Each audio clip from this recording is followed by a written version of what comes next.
Eh bien, chers frères et sœurs, je vous propose de débuter ce culte par une chaleureuse bienvenue, évidemment, pour vous tous qui êtes ici dans ce temple de Anse à l'heure Juprel, mais aussi pour tous ceux qui sont loin et qui nous suivent actuellement via l'ensemble des réseaux sociaux où on peut être diffusé. Et j'aimerais aussi accueillir tout spécialement, et c'est un grand plaisir que de la recevoir, donc Christelle Méli qui est ici et qu'on a déjà vu il y a très peu de temps et qui va nous apporter encore aujourd'hui la prédication et la méditation du jour.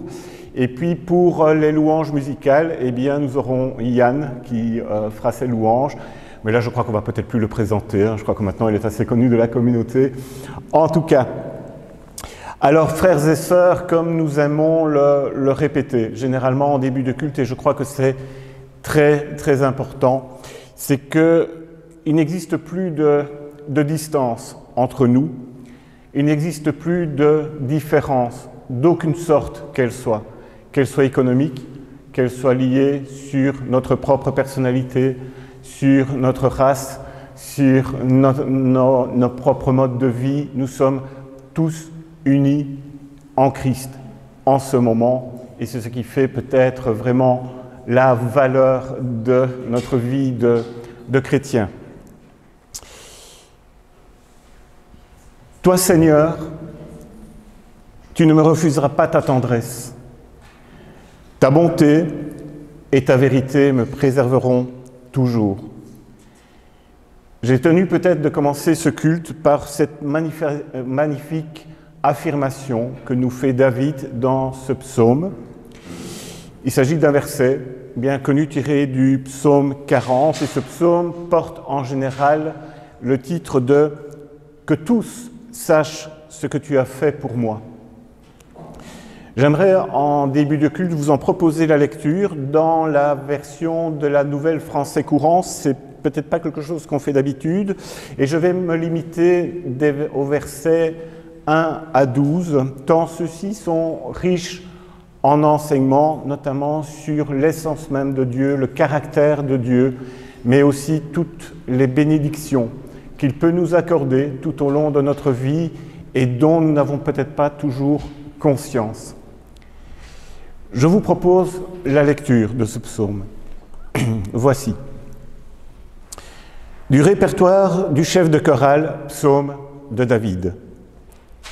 J'ai compté fermement sur le Seigneur, il s'est penché vers moi, il a entendu mon appel. Il m'a retiré du puits infernal, de la boue sans fond, il m'a remis debout, les deux pieds sur le roc. Il a rendu ma démarche assurée. Il a mis sur mes lèvres un chant nouveau, un chant de louange pour lui, notre Dieu. Beaucoup en seront témoins. Ils reconnaîtront l'autorité du Seigneur et lui donneront leur confiance. Heureux celui qui met sa confiance dans le Seigneur sans un regard pour ceux qui font pression sur lui et s'empêtrent dans le mensonge. Que de merveilles tu as réalisées, Seigneur mon Dieu, tu es sans égal, et que de projets en notre faveur. Il y en a trop pour que je puisse tout raconter, tout dire.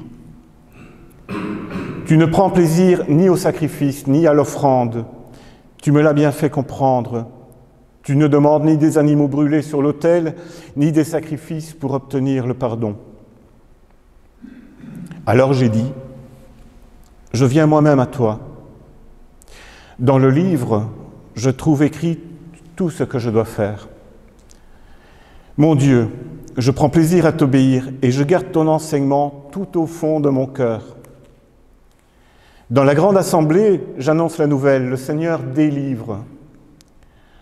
Je ne me tairai pas, tu le sais bien, Seigneur. Je n'ai pas caché la justice que tu m'as manifestée, mais je dis que tu es un vrai sauveur. Devant la grande assemblée, je ne cache ni ta bonté, ni ta vérité. Toi, Seigneur, tu ne me refuseras pas ta tendresse, ta bonté et la vérité. Et ta vérité me préserveront toujours. Amen. Je vous propose de prolonger ce moment de louange avec le chant « Tu es Dieu ».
s'établissent sur la terre.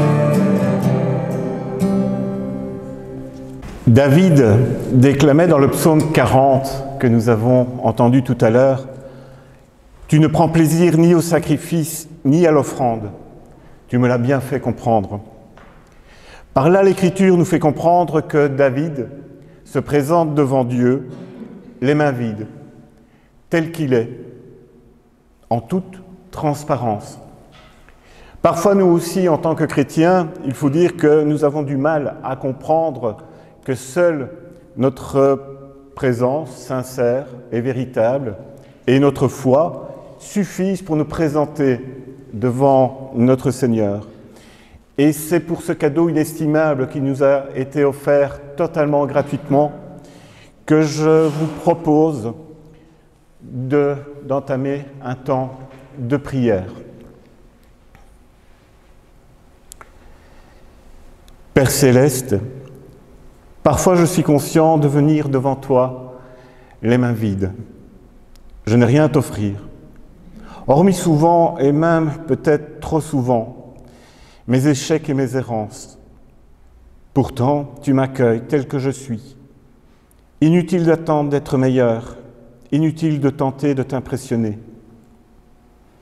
Tu veux que je devienne comme un petit enfant qui accepte tout simplement une relation avec toi basée sur le don. Lorsque je sais que mes efforts sont défaillants, je regarde vers Jésus. Je te loue et je te prie, car je sais avec certitude qu'il a payé pour tous mes manquements, non seulement pour les miens, mais aussi pour ceux du monde entier. Toi seul me donnes la possibilité d'être transformé. Tes promesses me motivent à prendre un nouveau départ après chaque échec. Mais parfois je sombre dans le découragement. Cependant, je sais que tu es toujours à mes côtés. Merci Seigneur pour ta présence qui m'accompagne chaque jour et pour le fait que tu sois pour moi et non pas contre moi. Je m'attends à toi pour faire face aux défis d'aujourd'hui. Toi qui pardonnes mes fautes, aide-moi à me montrer compréhensif envers les autres. Amen.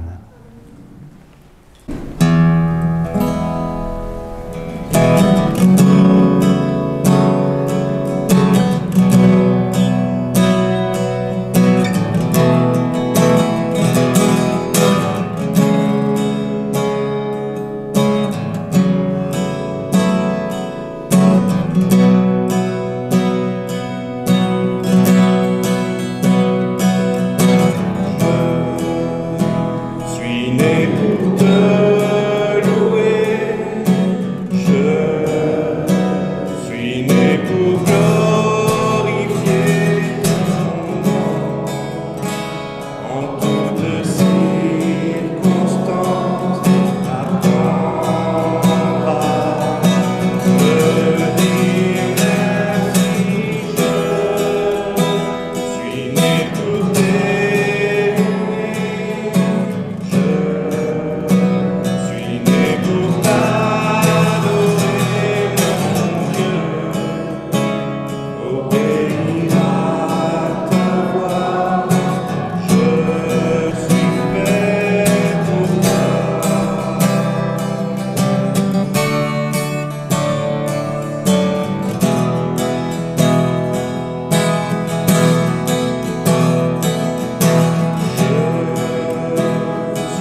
ceux qui procurent la paix, car ils seront appelés fils de Dieu.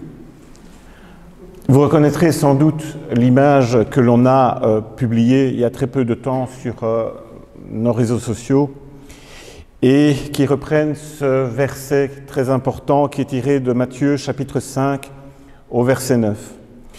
Et si nous avons publié ce panneau, comme on dit, ce verset, sur un fond de mur peint aux couleurs du drapeau ukrainien, c'est parce que les conférences des églises européennes ainsi que les églises protestantes unies de différents pays, notamment l'EPUDF, donc pour la France, l'EPUB pour la Belgique et encore bien d'autres églises protestantes, ont invité les différents chrétiens à s'unir dans la prière pour l'Ukraine tout au long de cette semaine. Et je crois que c'était important pour nous aussi de le faire collectivement, mais si l'Ukraine, évidemment, occupe toutes nos pensées en ce jour, nous pouvons aussi élargir cette prière à toutes les personnes qui sont actuellement persécutées, aussi victimes de guerre, victimes de violence, et tous ceux qui souffrent, en gros, à cause de la folie humaine, faut-il le dire. Et ceci, où que les personnes se trouvent, qu'elles soient en Afrique, qu'elles soient en Amérique latine, qu'elles soient en Asie, qu'elles soient sur le continent européen, c'est-à-dire sur l'ensemble de la planète. Et je vous propose de nous unir au sein de cette prière pour toucher notre Seigneur, notre Père. Comme il peut être difficile de lire et d'écouter les informations, quand les informations nous parlent de visages que nous connaissons bien, quand il s'agit de voix familières qui résonnent dans nos oreilles, alors à ce moment, les cris de la guerre sont encore beaucoup plus douloureux pour nous. Seigneur, nous te demandons de garder les habitants d'Ukraine et toutes les victimes de guerre au plus profond de ton cœur. Nous t'en prions. Protège-les de la violence, des manœuvres politiques et des abus de toutes sortes. Donne-nous ainsi qu'aux nations le courage et la sagesse, de nous lever pour la justice et l'audace, de nous donner avec générosité. Seigneur, dans ta miséricorde, guéris-nous de nos tendances qui nous poussent à dominer les autres et à poursuivre nos besoins au détriment d'autrui. Apprends-nous à vivre dans l'amour et la dignité à ta suite et en ton nom. Et c'est au nom de ton Fils Jésus, en qui nous avons mis toute notre foi, tout notre amour et toute notre espérance, que nous te prions. Amen.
En préparation à la prédication qui va nous être apportée aujourd'hui par Christelle, je vous propose la lecture du texte biblique qu'elle a choisi, qui va servir de base à sa méditation, et il s'agit de l'évangile de Jean, le chapitre 7, le tout dernier verset, le verset 53, ainsi que le chapitre 8, où nous lirons les versets 1 à 11.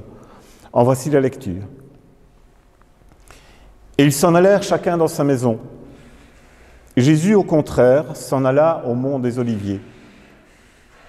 Et au point du jour, il arriva jusqu'au temple.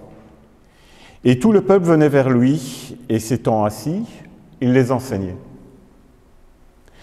Les scribes et les pharisiens amenèrent une femme surprise en adultère, et la plaçant debout au milieu, ils lui disent, « Maître, cette femme a été surprise en flagrant délit d'adultère. Dans la loi de Moïse, Moïse nous a commandé de lapider de telles femmes. Toi donc, que dis-tu » Il disait cela pour le tenter, afin d'avoir de quoi l'accuser. Mais Jésus, s'étant courbé vers le bas, écrivait au sol avec le doigt. Comme il continuait à l'interroger, il se redressa et leur dit, « Que celui d'entre vous qui est sans péché lui lance le premier une pierre. » Et s'étant à nouveau penché, il écrivait au sol. Ayant entendu cela, ils s'en allèrent un à un, à commencer par les plus âgés. Et il resta seul avec la femme qui était là, au milieu. Jésus, s'étant redressé, lui dit, « Femme, où sont-ils? Personne ne t'a condamné ?» Elle répondit, « Personne, Seigneur. » Jésus dit, « Moi non plus, je ne te condamne pas. Va, et à présent, ne pêche plus. »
Bonjour à tous. Bonjour. Merci pour la réponse, je me sens moins seule du coup. Josée est une chanteuse qui est connue dans le monde artistique ivoirien. La jeune femme va introduire une de ses œuvres musicales qui date de 2019 en disant: tous les oiseaux mangent du mil, mais c'est celui qu'on attrape qu'on appelle mange-mil. Elle fait référence ici à un oiseau qui vit dans des contrées africaines et qui se nourrit particulièrement de mil. Elle va continuer en disant: on vit un monde où des pécheurs jugent d'autres pécheurs pour avoir péché différemment. Cette affirmation est l'expression consciente et dénonciatrice d'un mal-être qui est relatif à une situation de sa vie privée qui se retrouve exposée au grand jour et exacerbée grâce aux réseaux sociaux par la sphère publique. Là, évidemment, ces détracteurs vont s'en donner à cœur joie en jugeant ou condamnant ces actes au nom de leur sensibilité morale, culturelle ou religieuse. À certains égards, certains d'entre nous pourraient dire « Je suis José ». Cette affirmation fait aussi littéralement écho au récit qui vient d'être lu et signale surtout que les plus de 2000 années qui séparent les représentations qu'on peut faire de l'histoire de ces deux femmes n'ont rien noté à la tendance humaine à regarder la paille qui est dans l'œil de son frère ou d'autrui ou de sa sœur en omettant la poutre qui est dans son propre œil ou inversement. Notons que l'acte de juger, qui est répandu dans notre société, a plusieurs connotations. Juger peut signifier porter une appréciation positive ou négative sur quelque chose ou sur quelqu'un. Juger peut signifier prononcer un avis favorable ou défavorable, décider, penser, condamner, faire usage de discernement, encore avoir du bon sens. Vous dire ce matin, par exemple, que vous êtes une communauté très accueillante relèverait du jugement positif. L'auteur de notre texte aborde la question du jugement de type condamnation dans la perspective socio-religieuse de l'époque de Jésus. Et ce faisant, il va mettre en réseau des personnages qui sont caractérisés par deux pôles principaux. Le premier pôle, ce sont les accusateurs, et le deuxième pôle, les accusés.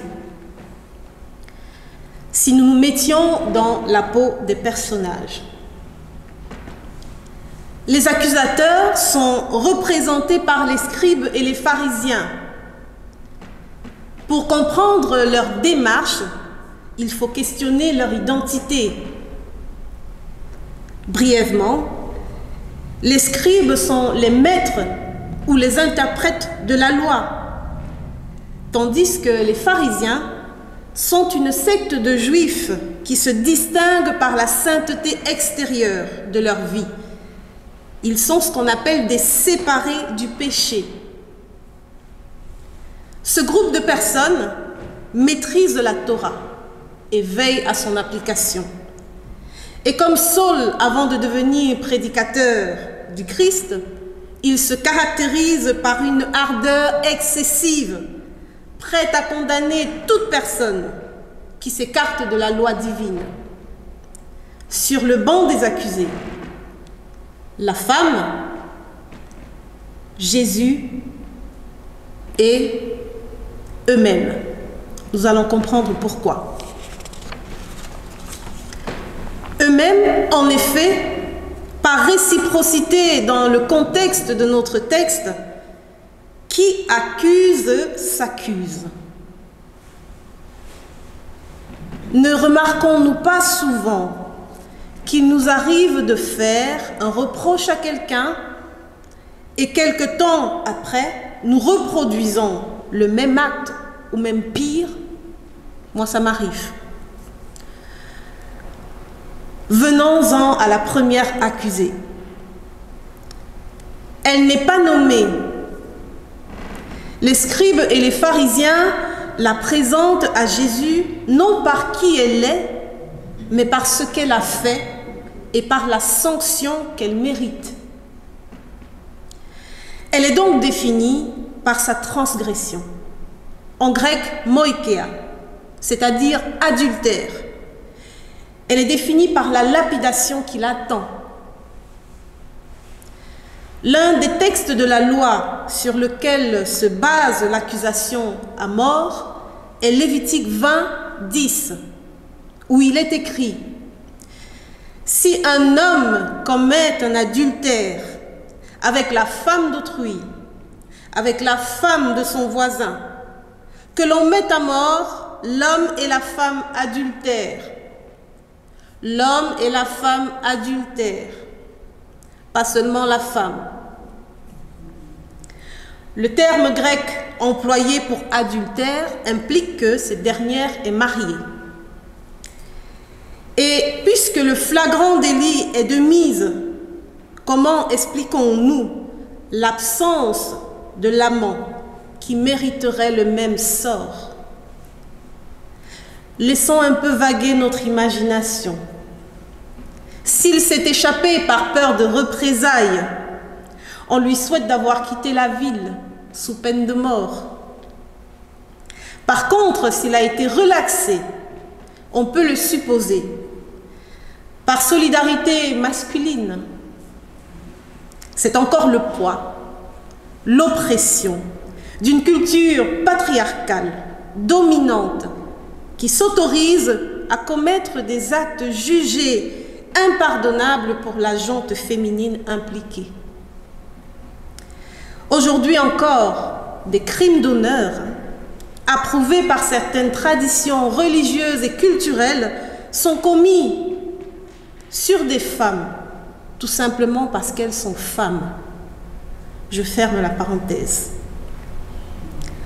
C'est donc une femme stigmatisée, discriminée, certainement chahutée, qui est isolée au milieu d'un ensemble d'hommes indifférents en vue d'un lynchage public.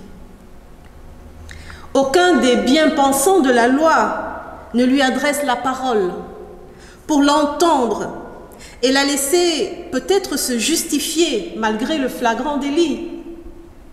En effet, la loi telle qu'ils la défendent n'est pas indulgente. La femme que nous allons nommer à partir de maintenant Cara, nous décidons de la nommer Cara, et vous allez comprendre pourquoi, on laisse planer un peu le mystère, ne revendique pas non plus la parole. Elle est aussi conditionnée que ses détracteurs par la rigueur et la violence de l'application de la loi mosaïque. Elle se sait perdue socialement, familialement, spirituellement, sans avenir, jusqu'à ce qu'elle se retrouve à côté de Jésus qui, comme elle, est seul au milieu des scribes et des pharisiens. Et là, comme le soleil en Belgique, l'espoir renaît, car un autre hors-la-loi va prendre sa défense.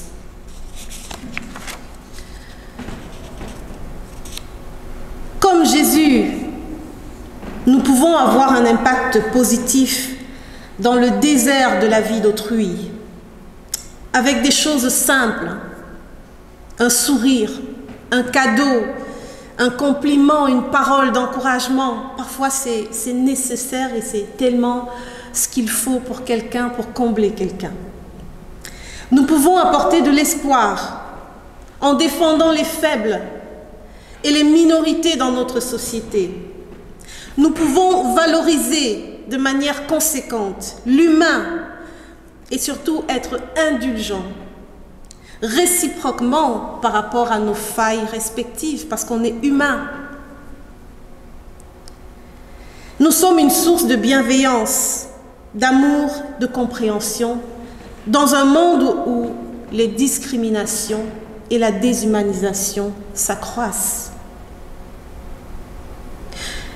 Le texte nous montre comment Jésus a subversivement transformé son époque en renversant l'ordre religieux qui prônait la condamnation à mort de Cara.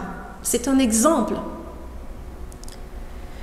Le narrateur établit d'ailleurs quelques similitudes entre Cara et Jésus. Ils sont tous les deux minorités au milieu d'un groupe menaçant. Ils sont tous les deux accusés d'adultère, Cara au sens propre et Jésus au sens figuré, parce que bien que juif, il interprète la Torah différemment et cela est perçu par les scribes et les pharisiens comme étant une trahison. Enfin, ils sont tous les deux passibles de lapidation. Dans la suite du récit de Jean 8 qui nous occupe, Jésus va éviter de justesse une lapidation au verset 59 du fait de ses positions. Dans la loi, Moïse nous a commandé de lapider de telles femmes. Toi donc, que dis-tu? Cette question n'est en réalité qu'un prétexte pour préparer la condamnation à mort de Jésus. Et c'est ici que se cristallise la problématique du récit, qui décrit en réalité le procès anticipé de Jésus où s'affrontent la légitimité du salut par la loi mosaïque et la nouveauté de salut par la foi en Christ. La parole est donc perfidement adressée à Jésus afin qu'il juge de la situation dans sa position de maître. Condamnera-t-il la loi mosaïque ou condamnera-t-il Cara? Leur donnera-t-il l'avantage de les condamner tous les deux? La réponse de Jésus est innovatrice. Elle a deux axes. Silencieux, il écrit au sol avec le doigt. Et par là, il retourne aux scribes et aux pharisiens les stigmates d'indifférence et de désintérêt dont ils affublaient Cara. Ensuite, lorsqu'il leur parle, il leur déclare: que celui d'entre vous qui est sans péché lui lance le premier une pierre. Cette affirmation apporte la justice au milieu des luttes et des controverses des personnages. En effet, elle a la subtilité et l'efficacité de provoquer un effet miroir qui renvoie les accusateurs de Cara à leur propre conscience, à leur propre faille et finalement à leur aliénation dans l'acte de se prononcer contre autrui et de les condamner.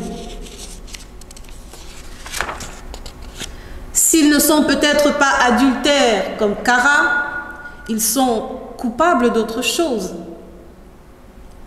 En l'occurrence de l'instrumentalisation de la loi pour tendre des pièges et de tuer.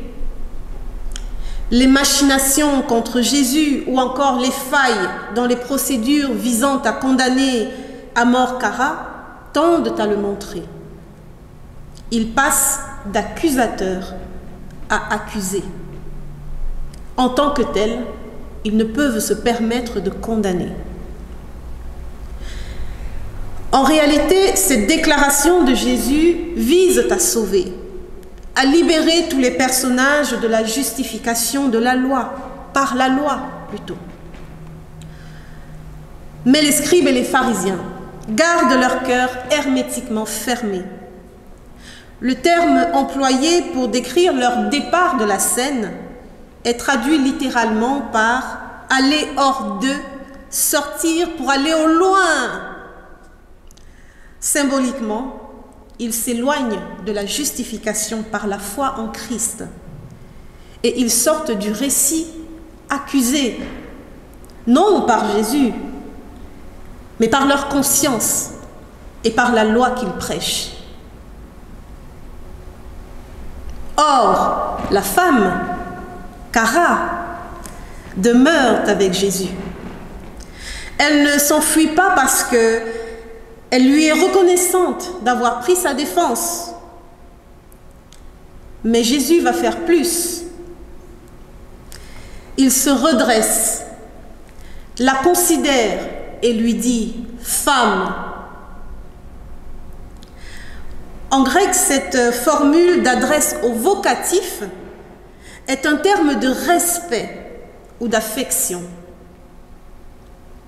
Notons par ailleurs qu'il l'appelle femme sans qualificatif péjoratif lié à sa faute. Par là même, il inverse le second stigmate dont elle était victime et la valorise publiquement en tant que personne. Il lui offre ainsi une perspective d'avenir qui n'est pas déterminée par ce qu'elle a fait. Et par cette expression d'amour inconditionnel, il gagne son cœur. Et en retour, elle l'appelle non pas maître comme les scribes et les pharisiens, mais Seigneur, c'est-à-dire aussi Dieu. Cette confession est le signe de changement qui s'est effectué en elle grâce à lui. Et il lui dit ces mots magnifiques qui nous sont aussi adressés quand on demeure dans sa présence. Moi non plus, je ne te condamne pas. Quelle libération et quel bonheur elle a dû ressentir. Elle passe pour le lecteur de moikeia, c'est-à-dire adultère, à kara, telle que nous avons décidé de la nommer. Et kara signifie joie, allégresse, cause de joie. En effet, son histoire telle que présentée cause de la joie au monde, à l'Église actuelle et à chacun de nous. Son histoire est un exemple patent de la possibilité du salut en Christ par la grâce seule. Oui, tout est grâce. Mais Jésus ne s'arrête pas là. Deux ordres à l'intention de la femme ponctuent la fin du récit.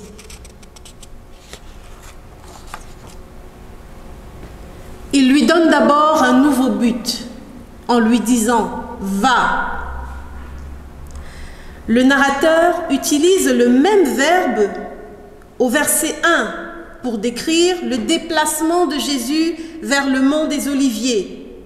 Et nous savons que le mont des Oliviers, c'est un lieu où il demeurait, où il se reposait, où il priait, où il enseignait ses disciples. Et c'est surtout un lieu qui est lié à sa passion. Va signifie aussi, en grec, marche, voyage. L'emploi à l'impératif présent signale un dynamisme continuel dans l'action de marcher et de voyager. Cette construction de l'auteur établit ainsi un nouveau parallèle entre Jésus et la femme. Cette dernière est maintenant en marche vers le lieu où celui qui s'offre pour la rémission des péchés du monde demeure. Jésus a rendu sa démarche assurée. Il lui dit ensuite, « À présent, ne pêche plus ». Et c'est le signe que Jésus ne banalise pas l'acte d'adultère. Mais pécher signifie aussi manquer le but ou se tromper de chemin. Le but ou le chemin de la femme est désormais d'aller à Christ. On reste toujours dans une dynamique de voyage, celui de la vie avec le Seigneur, pour le Seigneur, par le Seigneur. Idevier reviendrait, comme les scribes et les pharisiens, à rejeter le salut qu'il offre par sa mort à la croix et à se remettre sur les principes de la loi qui condamne. Autrement dit, Christ lui dit, et c'est le cas pour nous aujourd'hui, marche vers moi, vers la croix, et ne retourne pas au salut par les œuvres. En effet, il n'y a plus de condamnation pour ceux qui sont en Jésus-Christ. Vous l'aurez compris, les barrières entre les pôles accusateurs et accusés sont floues dans le texte, et c'est à dessein, car nous fluctuons souvent entre les deux positions en tant qu'humains. En accusé, nous attendons de l'indulgence, et en accusateur, influencés par nos différentes sensibilités, nous usons de nos paroles pour stigmatiser et parfois condamner nos congénères. On retient deux bonnes nouvelles. La première est résumée par les propos de Jésus dans l'évangile de Matthieu 7, verset 12.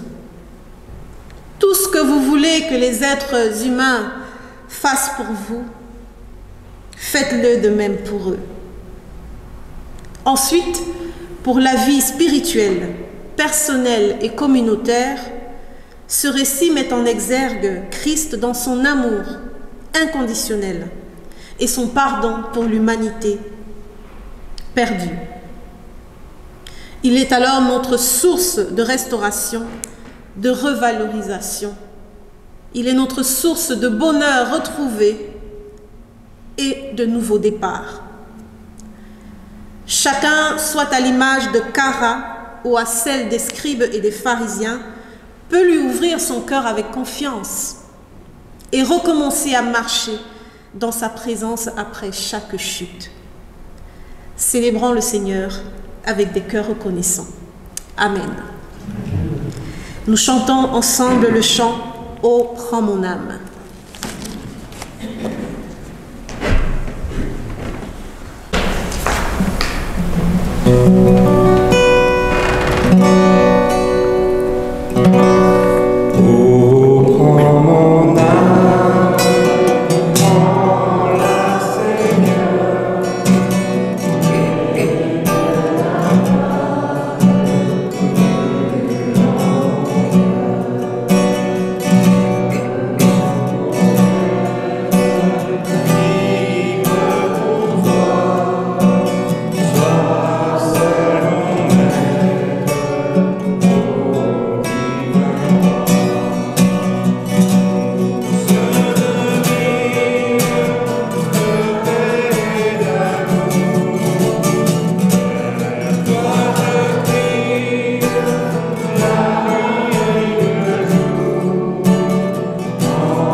vous propose de passer au moment de l'offrande. Et l'offrande, comme vous le savez, c'est le moment où c'est un autre chemin, une autre manière de dire merci à notre Seigneur et d'aider notre communauté à pouvoir aussi matériellement organiser des cultes.